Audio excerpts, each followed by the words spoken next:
Сайн уу манайхан. Өнөөдөр бүгдээрээ 2017 онд гарсан The Chase хэмээх солонгосын трейлер төрлийн киноны төвчлийг сонсноо. Аажтайгаар алдартай байрны эзэн өвөө чадварлаг мөрдөгч хоёр 30 жилийн турш баригдаагүй цуврал алуурчны мөрөөр мөшгөж эхлэх ба тэднийг ямархуу адал явдал аимшиг зүйлс хүлээж байгааг одоо бүгдээрээ хамтдаа сонсцгоё. Киноны маань үйл явдал Сөүлээс нэлээд зайтай байх жижигхэн хотод өрнөх ба ноён шин бол энэ гурван давхар нийтийн байр бас зам дагуу хэд хэдэн үйл хөдлөх эзэмшдэг нэгэн бөгөөд бүгдийг нь хүмүүс түрээсэлж орлого олдог учраас өдрийн талыг шахуу түрээслэгч нараас түрээсийн мөнгөө нэгсээр өнгөрөөдөг. Тийм ч болохоор ер нь түрээслэгч нар ч гэлтгүү эдний ойр орчмын хүмүүс манай өвөг адаар аштай мөнгнөөс өөр юм боддгоо. Гэх зэрэгээр янз бүрээр хэлэх нь бий. Угаасаа ч тэгээд энэ олон хүмүүсээс түрээсээ олж авна гэдэг бас хэцүү ажил байх л да. За ингээд 2 давхрын 202 тоотыг түрээсэлдэг Чой химээх 50 гаруй насны ирээс энэ сарын түрээсээ нэх гээд яваал орлоо. Чой өндөр насны болохоор түүнийг ирэхээр хоёр нийгмийн ажилтан гэрт нь ирсэн байв. Манайх ч олон таван юм ярьсангүй. Шууд л түрээсээ нэгж эхлэх ба. Уул нь Чойг одоод бүр сарын түрээсийг нь буулгасан юм байна шүү. Би ч уул нь удахгүй өгчин л дөө. Саяхан нуруугаа бэртээгээд хэд хоног ажилдаа гарч чадсангүй. Дараа 7 хоногт ажиллаад түрээсээ төлнө. Гэхэд манайх би чамайг одоод түрээсээ чөнгөлөд байхад чи цагтаа өгчөж байл да. Би амрыг одоод нялхаагаал суугаад ах юм. Энтэр гэхэд нийгмийн ажилтан бүсгийн дургу үрж Чой ахын нуруу нь муу байгаа гэж штэ. Та адилхан өндөр настай байж ойлгомоор л юм. Энтэр гэж үг хаяхад өө за чи тэгжил их Чойг өмгөөлж хамгаалаад байгаа юм болоо чи түрээсийн төлчих гээд хэрүүл урвал болонгоо л алдлаа. Манайх мөнгөнд дуртайгаас илүү цаг тухай бүртэн түрээсээ авч байж энэ байшингаа янзалж зас цэлбэг учраас аргачгүй юм дөө. Ах хүү маань дараагийн барилга руугаа очихоор мопеда унцсан явж байтал баахан хүн цугулсан. Шивэр авиргээд бахаар нь хэрэг дурлаад очтол гүүрний дороос нэг хүний цогцолтсон юм гинэ. Энэ хүн угаасаа байн гуудаг архины хамааралтай хүн учраас гүүрнээс унаж үгсэн байх. Химээ хотынхан маань шивэр авир хийцгэн. Энэ үед ах хүүгийн байрыг түрээсэлдэг Жион гээд их сургуулийн 20 дугаар курсын оюутан охин явж байгааг хараад "Өө Жиона, ашгүй энэ таарлаа. Ах та түрээсээ өгөөрэй" гэсэн боловч байрны эзэн миний цалин арай буугааг байгаа сайхан цагийн ажлаас ирсэн болохоор хэд хоногийн дараа л цалингаа авах бах. Тэгээд төлчнөө гэд бас л түрээсийн мөнгөө хойшлуулахыг гуйлаа. Энэ үед түндрүү нэг хүн залган тусламж хүсдэг. Манайх байр түрээсэлтгээс гадна чөлөө цаг заваараа дуудлагаар очиж хаалганы түгжээ сольж өгд юм байна. Нэг залуу түлхүүрээ угалсан байсан учраас хаалганыхын түгжээг нь тэр дор нь сольж өгөөд хүлсэн авнаа. Ер нь л юм хийждэг овоо хүн юм аа минь хүн. Дараагийн түрээсээ авах газар бол замын хажуугийн жижигхэн кафе. Энтхийн эзэн минь захирал сар гаруй өмнөөс манай ахын барилгыг түрээсэлж энэ кафег ажилуулан хөөрхөн амжилттай байгаа учраас тэр дор нь түрээсээ төлж өргөх ба ахыг маань дайлан үнгүй сэндвич хүртэл бэлдэж өгдөг. Ах маань минь захиралтай маш илдэг харьцаж үе үеийг харц шидэж байгаагаас харахад бас хөөрхөн крашлаад байгаа юм да бараг. Энэ үед эдний кафед хотын их хэмжээ наа саажилтаа эхнэрээ дагуулan ирээд сэндвич худалдаж аваад явах ба байсгийгээл эхнэрээ харж хандаж байгааг нь хараад минь захирал наа амч мундаг байгаа үз. Эхнэрээ байн харж хандаж ямар мундаг асард юм бэ гэж магтахад үүнийг сонссон манайх аваад суусан бол асрахгүйгээд хайчдیں۔ Гээл аваа ижээ. Энэ үед таньдаг лигээд эдний хотын цагдаа залгаад "Шимаха, энд нэг хүн гэртээ өнгөрчжээ. Та хаалгыг онгойлгоод өгөөч" гэж гуйсан тул явж очиод хаалгыг онгойлгоход гэрээс нь нүл өмхийн анхалж байлаа. Нилээн удаг хөгшин настай хүн тул зуурдаар бурхан болсон ч ганцаар амьдардаг тул нас ураад нилээн уджээ. Химэн элийн мөрдөгч хэлэхэд манайх "Наа ч угаасаа сайн удаг нөхөр байсан. Бодвол илгээр яваа үз." Энтергээд бас л илүү үгэлцэн л явж байна. Ядж хахад 202 тоотын Чой ганц бие дээрэс нь жоохон удаг болохоор манайх санаа нь зовж эргэх санаатай гэрлүүн яваа ортол хоолоо бэлдсэн мөртлөө Чой өөрөө байдгүй шүү. Гэтэл ашгүй маньхан орж ирэх ба овоо удинчил сөөжөө авцсан байгааг нь хараад манайх "Чи архиа уйлж бие бод. Түрээсийн мөнгөө өгөхгүй байж энэ авсан юм ин хараа. Тансаглаад угаарай" гэд загнаал хаялаа. Манай хоёр өрөө бол эдэнгээ жаал ярилцгаа. Энэ Чой ч залуудаа мөрдөгч байсан юм гинэ. Хамт ажилдаг байсан найз нь удахгүй ирнэгээд амхандаа хоол бэлдсэн хүлээж байгаа нь юм байна.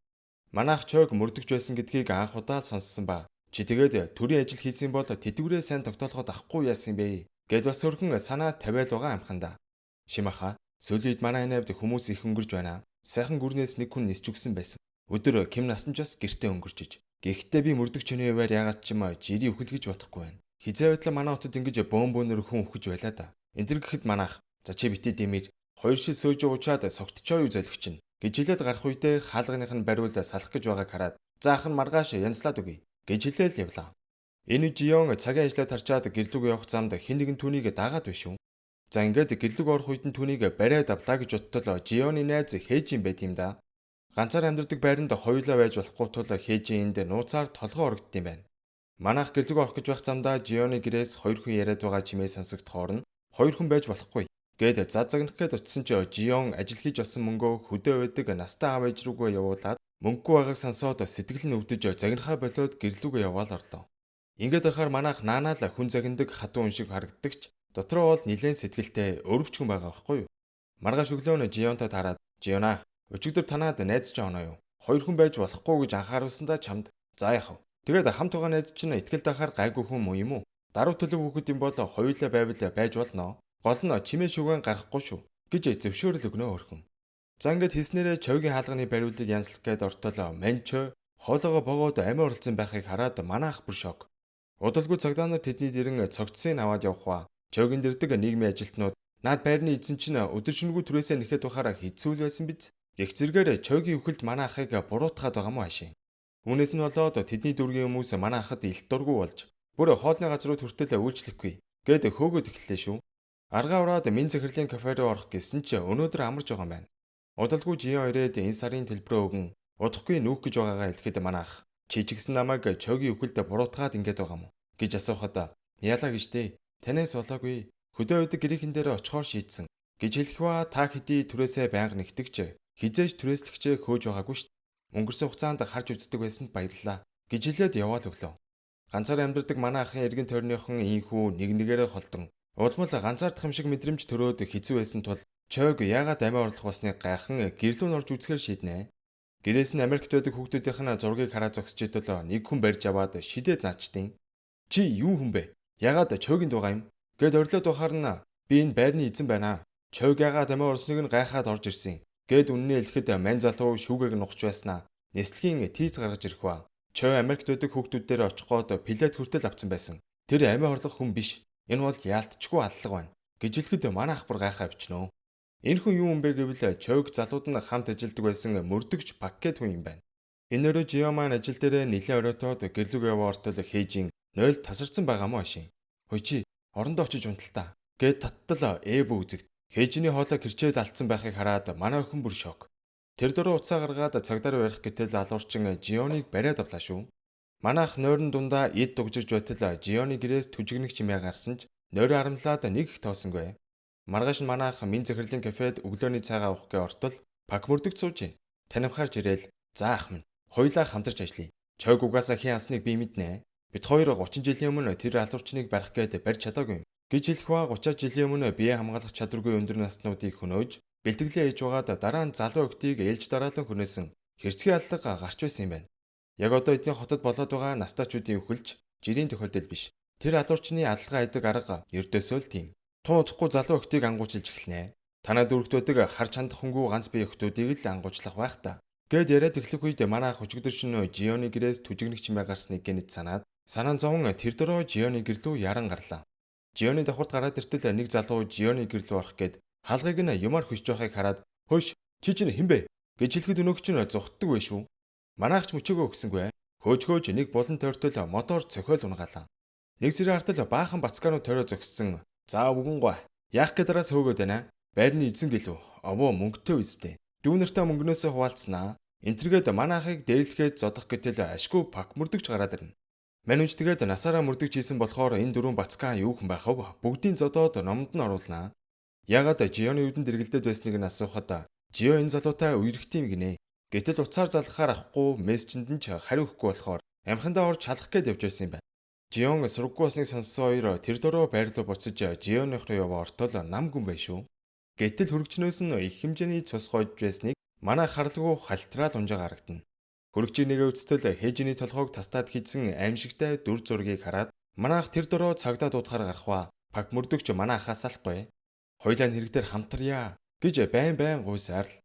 За ингээд манай хоёр талигаа Чой мөрдөгчийн портрийн хаалгыг нээгээд дотроос нь 30 жилийн өмнөх хэргийн материалтай танилцсахва. Маньхүү эдийн тэтгэвртэй гарсан ч аллагын бичиг баримтуудыг Нямбаг гэгчээр хадгалж байжээ. 30 жилийн өмнө алуулсан сүүлчийн охирогчийн зургийг харахад Жионтой маш төстэй. Дөнгөж 20 гарч яваа уртхаар өстэй охин байсан ба үүнийг харсан пак мөрдөгч Жионыг тэр цуврал алуурчин хулгайлсан байна гэдэгт эргэлзэхгүй байгаагаа хэлэн цаг алдалгүй охиныг олохоор шийцгээдэг. Гэхдээ 30 жилийн өмнө алуурчны гараас амьд гарч байсан цорын ганц гэрч байгаа нь манай ахын краш Мин захирал юм байна.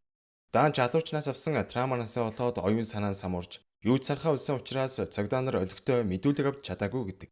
Манай хоёр талигаа чой мөрдөгчийн хувийн тэмдэглэлээр бичигдсэн сэжигтнүүдийг нэг нэгээр нь мөрдөн шалгасан ч ямар ч сэжигтэй зүйл байсангүй. Ингээ явж итэл наа амч настачуудыг үзэх үнгүй үзлэг явуулж байгааг хараад пак мөрдөгч байс та. Тэр нөхөр чинь их хэмж үстэй. 6 сарын өмнө нүүж ирсэн гэсэнтэй. Энэ нөхөр нүүж ирснээс хойш л алдгууд гарч гисэн. Гэхэд манайх юу яриад байгаа юм бэ? Тэр чинь саажилттай их нэртэй олон хүнд буян идэг эмч шүү дээ. Гэхэд ихэнх зураг залуучууд наана нэг л сайхан харагдан бусдад өрөвдүүлсэн л хүн байдیں۔ Би нэг уулзаал мөн үү биш үү гэдгийг мэднэ. Гэж хэлээд ойчилж исэн хөгчүүдийн урдуур дайрж ороод миний зүрх хөвдөд байна. Аль үзэх гэх үедээ наа амчин гарын бариад эмч хүний гар биш л байна да. Далтуур өөр юм хийгээд байт юм биш үз. Гэхэд наа амчин царай барааж нэг сонирн босноо. За өнөөдөртөө ингээд үзэлгээ дуусгая да. Гэд яваад өгсөн нь маш сэжигтэй санагдлаа. Энэ яг мөн байна. Гэж пак мөрдөгч маань маш өөртөө ихтэй байсан тул мань хоёр төлөвлөгөө зохиож пак мөрдөгч наа амчиг дагахаар болж харин манаах наа амчин гэрлөө орж охиныг хайхаар тохирлоо. Манаах сурсан аргаараа гэрийн түгжээг ядхамгүй онгойлгон гэрээс нь охиныг хайж ихсэн ч охин байтугай сэжигтэй зүйл юу ч байсангүй. Харин үед пак мөрдөгч салгалж агаад наа амчиг хараанаас алдчихноо. Манаах руу залгаж анхааруулах гэсэн боловч ахын утасны цэнгэнд дуссан тул холбогдох боломжгүй байлаа. Яж жагад болон дойртол эртэдийн бацкаанууд бүр олоолаа болоод ирсэн. Пак мөрдөгчөөс өшөөгөө авах гэж байгаа юм гинэ. Гэсэн ч манай хүн тэднийг бүгдийг зодож хайсан ч нэг нь гидсэнд нь хутгалчтай юм да. Энэ үед нөгөө талд манаах наа амчигээс гарах гэж байхдаа түгжээтэй гараж байхыг хараад шалгахаар шийдэн түгжээг нь хөшж байтал наа амчид баригдчихноо. За ингээд эвгүй байдалд орсон худлаа шалтак хэлэхгээ байж итэл пак мөрдөгч шархаа дарсаар гараад ирж шүү. Наа амч руу буугаа шагааж муу новш минь өхөө хаана вэ? Над грашин чинь байгаа юу? Хурдан онгойлго гэж орилоход наа амчин царай барааж аргагүй ихэнд гараашиг онгойлгохтол дотор нь жион биш баахан хар тамхины төрлийн ургамал тарьдсан байт юм да. Эхнэр нь саажилттай байнга өвддөг болохоор энэ ургамлаас гаргаж авсан хар тамхиг өгж байж л өвчнийг нь төрж болтгой мартагнуулдаг юм байна л да. Солонгост хар тамхины уйл маш хатуу тул энэ тухай хинтж битгий хэлээрэй гэж чин сэтгэлээсээ л гуйж байна. Харин пак мөрдөгч түүнд итгэсэнгүй. Битгий худлаа хуцаад бай. Охин хаана вэ гэж тэр авийг нэгдсэн ч охин байсангүй. Гэхдээ нэг удаагийн маск байхыг хараад энийг зөв гэж шагсаар угаа зүлгэх ба пак мөрдөгч 30 жилийн өмнө алуучныг масктай явж байхад нь хальт харж байсан гинэ. Яг тэр төрх мөн байна. Гэж хэлээд наа амчиг буудсан боловч энэ нь тоглоом буу байдیں۔ Манайхч бүр гайхаж хүзүүндээ зүүсэн зүйлтийг хартал мань пак мөрдөгч маань сэтгцэн эмнэлгийн өвчтөн гэдэг нь тодорхой болох ба саяхан эмнэлгээс орчиход явж байсан нь энэ байж. Манайх тэр дөрөө сэтгцэн эмнэлгийн эмчнэрийг дуудан хүлээлгэн өгөх ба пак мөрдөгч залуудаа энэ хэргийг мөрдөж байсан ч хэдих сэтгэлийн ямралд орон сэтгцэн асуудалтай болсон ба байнга л алуурчныг барина гэж орилж хашгижж байдаг тухай түүний цагдаа өн манай эдэд тайлбарлаж өгдөг. За ингээд манайх наа амчээс уушлалт гуйж буруу ойлголцлоо залруулан оройхол идчихэд харих ба замдаа нэг танил хөгшнөдөө очихгийн ортол хоолоогоор нь дүүжлээд алдсан байд юм да. Гэтэл тэнд алуурчны хувцсны өөдс байх ба киноны ихэнд манайхаар төгжээ солиулдаг залуугийн өмд яг мөн биш үү. Тэр дөрөө тэдний гэрлөө очиж хаалгыг нь хөшөө ортол саяхан насварсан өгчүүдийн зураг хөрөг хаана хинтэйг амьдардаг гэх мэтлэн бүх мэдээллүүдийг нь нарийн бичиж тэмдэглэсэн байхыг хараад бүр шок. Хаалга онгох чимээ гарахаар нь алуурчин байж магад. Гэд цохихгээ байж итэл ли цагдаа орж ирэн мань хоёр хоорондоо барилцаж аваад бас бөөн үйл явдалцал болох ба манайхын нэргийн ард энэ байрыг түрээсэлдэг залуу байгаа юм байна. Гэдгийг хэлэн бүх баримтуудыг нь харуулхад ли цагдаач бас шок. Дүүжингийн хийн залуу галтрагны буудалд ажилладаг учраас тэр дөрөө ажил руу нь яваа очтол цагдаа харангуудаа шууд зүхтаадаг bay шүү. Дүүжин тэр хоёроос хамаг хурдаараа зүхтан гүйж байхдаа машин дайруулчноо ядчих. Өгтгийн даваан дээр дүүжинээс Жионыг хаана нуусан арай алдсан биш үстэй гэж асуухад би юу ч мэдэхгүй штэ гэж хэлээд өнгөрнөө. За ингээд энэ хэргийн гол сэжигтэн дүүжин нас барснаар 30 жилийн өмнө аллах үлдсэн цуврал алуурчныг барилаа энтергээд цагдаагийн дараах хэвлэлийн урлагийн улс орон даяараа энэ талаар шүүгж байв. Энэ Жионыг хаанагтээ зойршиг газар хүлдсэн ямар нэгэн бодис шахаж байгаа дүрс харагдах ба манайх дүүжинийг алуурчин биш гэдгийг мэдж байгаа учраас цагдаа нар дээр очиж учирлан гуйсан боловч хинч түүний үгэнд итгэсэнгүй. За ингээд арга нь барагцсан ах маань цорын ганц гэрч минь захиралтай очин уулзсан бүхнээ ээлж туслахыг гооход минь захирал түүнд алуурчны талаарх хинэж мэдэхгүй чухал мэдээллийг өгдөг. Тэр хэдий алуурчны царай төрхийг харж чадаагүй ч алуурчин төрөлхийн гажигтай бөгөөд баруун гар нь 6 уруутай байсныг хэлэх ба алуурчнаас нэг тийм их хүн хурц үнээр үнэртэж байсныг хэлдэг. Ийм чухал мэдээлэл олж мэдсэн ах маань тэр дөрөө пак мөрдөгчтэй уулзгаар сэтгцэн эмнэлэг рүү очсон боловч пак мөрдөгчийн маань өвчин улам өндөрж утга учиргүй зүйлс яриад байсан тул эмнэлгийн өрөөнөөс гарах гэж байхдаа эмнэлгийн их хүн үнэрийг үнэрлээд жихэн гэмтэрэгтэн эмнэлгийн ажилтан юм байна гэдгийг мэдэж тэр дөрөө наа амчинд очин ходоод өгдөөд байна гэж шалтгаглаад үзүүлэх үедээ Наамчин гарт илүүдэл хурууга тарьсан мистаслын сорив байхыг хараад пагмурдагчийн зөв байсныг ойлгодог. Гэтэл манайх чи алуурчин мөн биз дээ. Гээд улаан нүрэн дээр нь хилээ туучдیں۔ Да. Наамч баригдсандаа бухимдаж чи яаж мэдсэн? Тэр кофе шопын авгаа чамд хэлээ юу? Гээд манайхыг цогжунгаад Жионыг хорсын өрөөндөө чирээл орууллаа. Пагмурдагчийн сэжгэлж байснаар Наамч 30 жилийн өмнө 13-ыг зэрлэгээр хөнөөсөн цуута алуурчин мөн бөгөөд өөрийнхөө содон шинж тэмдэг болох илүүдэл хурууга тарьж нийгэмд сайн нөхөр, буянтай эмчийн түрээр өөрийгөө халахалж байсан байгаа. Тэр галтрэгний буудлын ажилтан залуу бол зүгээр л цуута алуурчныг шүтэн биширж, алхахыг нь дүрээж хид хідэн хүн алсан сэтгцэн эмтэй нөхөр байгаа байхгүй юу? Энэ Наамч мань залууг өөрийнхөө эрэгт гүтгэхийн тулд албаар гэрт нь нотлох баримтууд үлдээж, бас тэр өдөр мань залууг дайрж алсан хүн нь ч энэ Наамч өөрөө байсан юм байна. Энэ нөхөр саажилттай эхнэрээсээ бүр залхацсан явж байтал нэг өдөр Жионыг харж л дээ. Яг эхнэрийнх нь залуугийн төрхтэй маш адилхан байсан тул Жионыг онилж хулгайлсан юм байна. Гэхдээ хамгийн аимшигтай нь энэ нөхөр эхнэрээ хэдийн хэсэг тасдан хөнөөгөөд манай Жионы мэдрэлийн эсүүдийн тасдаж яг эхнэр шигээ саажилттай болгон дэрэгдээ байлгах гэж байгаа юм байна. Үнэхээр өвчтөе новшоо үз. За ингээд хөрөө аваад эхнэрээ тасдах гэж байх үед гаднаас пагмурдагч ороод ирнэ. Гэхдээ энэ удаад тоглоом буу биш. Хүүгийнхээ жинхэнэ гарбууг аваад ирсэн байх ба алуурчны чихийг буудаж орхидог. Би энэ удаад жинхэнэ буу авчирсан байгаа үстэй новш минь. Гжилийн нэг үед алуурчин чихээ барин орилсон орл. Манайх тэр дөрөө Жионыг судлан гарах үед алуурчин пагмурдагчийн гарлууг хүчил цацаж орхисноор мань хоёр дээр дөрөө оролцсон нэлээд зодтолдож байгаад эцэст нэг алуурчны хоолойг бомлон яг хөнөөдгийн даваан дээр алуурчин бууг нь аваад буудаж орхино. Тэгснээ саажилттай эхнэрээч мөн буудан хөнөөгөөд манай хоёрыг алхаар гарнаа. Манай хоёр барилгын талбай дээр нуугдж байтал манайх алуурчныг цохих гэж дайрж байгаад өөрөө цохиулж унаад алуурчинд яг алуултын даваан дээр пагмурдагч дахиад амийг нь аварнаа. Энэ пагмурдагч одоо төмөр биетэй юм уу хаашийн? Буудулчаал гарч ирээл байх юм. Овоогоор юм а. Алуурчин пагмурдагчийг боосноо. Чи ямар салтгүй ядаргаатай новш вэ? Гэд яг алах гэж байхад нь манай ах түүнийг түлхэн унгааснаар хоёрын эсрэг нэг ноцолдож эхлэх ба. Пагмурдагч алуурчныг том чулуугаар нэг цогтөл ухаан алдаал унчлаа. Үргэлжлүүлээд цохих гэхэд манай ах түүнийг болиулж хэрэггүй. Наад новшоо хөнөөж гараа бузартуулах хэрэггүй гэж хэлэн зогсоодог. Занга удалгүй цагдаа нар чирж цуута алуурчин ийхүү баригдсанаар улс орон даяар энэ тухай мэдээлэх ба. Харин нөгөө талд манай ах хүү эмнэлэгт Жион Краш хоёртойгоо хамт нүрэнд нь гэрэл тодрон инээсэн шигээ сууж байгаагаар энэ кино маань өндөрлж байна.